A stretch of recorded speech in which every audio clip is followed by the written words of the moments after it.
Click 125, 53,000. Meron tayong binubuo ngayon mga koys. Ito, pakita ko sa inyo. So ito, binubuo pa lang ni Kaloyki. Yan.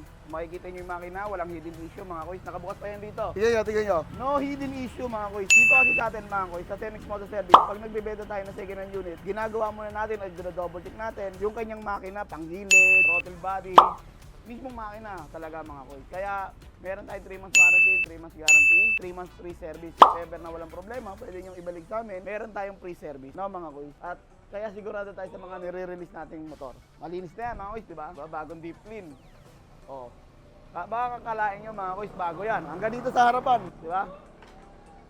Malinis. Okay. So, wala na kayong makikita nagbebenta ng second hand unit na ginagawa muna bago i-release, or wala na kayong nakikita nagbebenta ng second hand unit na may warranty, guarantee, and free service. Dito lang yan sa Tenex Motor Service mga koys. Siyempre, yung mga gusto ng iba na bumibili sa atin, no mga koys, meron pa tayong mga pa-surprise freebies, hindi na wala yan mga koys. So, kung naghahanap ka ng Honda Click 125 version 2, baka para sa iyo na to. Comment mo lang mga koys kung gusto mo. Paunahan na lang dito ha. 53K, Honda Click 125. Ang odo ay 19,000 kilometer. Okay? 53, Honda Click 125 version 2. Yeah.